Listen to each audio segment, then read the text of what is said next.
அனைவருக்கும் வணக்கம். வெற்றி செய்தி சேனலின் வாயிலாக இப்பொழுது நாம் ஒரு முக்கியமான பதிவை காண இருக்கிறோம். எம்எஸ், எம்டி உள்ளிட்ட முதுநிலை மருத்துவ படிப்புகள் சேர்க்கைக்கான 2025ஆம் ஆண்டு தேசிய தகுதிக்கான நுழைவுத் தேர்வு வரும் ஆகஸ்ட் 3ஆம் தேதி நடத்த தேசிய தேர்வுகள் வாரியத்துக்கு உச்சநீதிமன்றம் வெள்ளிக்கிழமை அன்று அனுமதி அளித்தது. நுழைவுத் தேர்வை நடத்த என்பிஇ சார்பில் அவகாசம் கேட்கப்பட்ட நிலையில் இந்த அனுமதியை உச்சநீதிமன்றம் அளித்துள்ளது. முன்னதாக இத்தேர்வை ஒரே கட்டமாக நடத்த உச்சநீதிமன்றம் உத்தரவிட்டிருந்தது.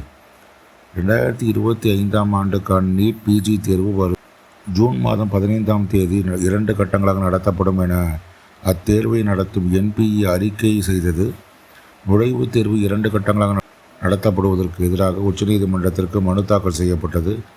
இந்த மனுவை கடந்த மே 30ஆம் தேதி விசாரித்த உச்சநீதிமன்றம் எந்த ஒரு தேர்வுக்கான 2 வினாத்தாள்களும் ஒரே மாதிரி கடினமானதாகவோ அல்லது எளிமையானதாகவோ இருக்க வாய்ப்புள்ளது என கூறிவிட முடியாது.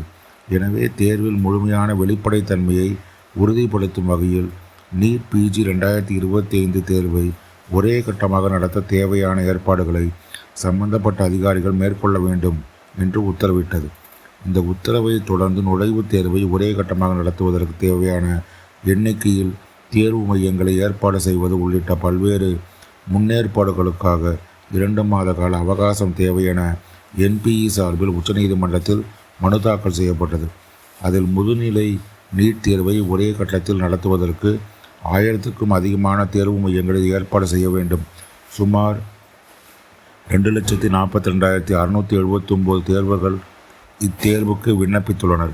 இந்த தேர்வை நடத்த தொழில்நுட்ப உதவிகளை வழங்க டாடா கன்சல்டன்சி சர்வீசஸ் நிறுவனம் பரிந்துரைத்துள்ளபடி முதுநிலை நீட் தேர்வை வரும் ஆகஸ்ட் 3ஆம் தேதி காலை 9 மணி முதல் பகல் 12:30 மணி வரை நடத்துவதற்கு சாத்தியமுள்ளது என தெரிவிக்கப்பட்டுள்ளது. இந்த மனு உச்சநீதிமன்ற நீதிபதிகள் பிரசாந்த் குமார் மிஸ்ரா, அகஸ்டின் ஜார்ஜ் மாசி ஆகியோர் அடங்கிய அமர்வில் வெள்ளிக்கிழமை விசாரணைக்கு வந்தது. அப்போது முதுநிலை நீட் தேர்வை ஆகஸ்ட் 3ஆம் தேதி நடத்த அனுமதி அளித்த நீதிபதிகள் மேற்கொண்டு கூடுதல் கால அவகாசம் வழங்கப்படாது என்பதை தெளிவுபடுத்தினர். இது போன்ற அண்மை செய்திகளுக்கு வெற்றி செய்தி சேனலை சப்ஸ்கிரைப் செய்து ஆதரிக்கவும். நன்றி, வணக்கம்.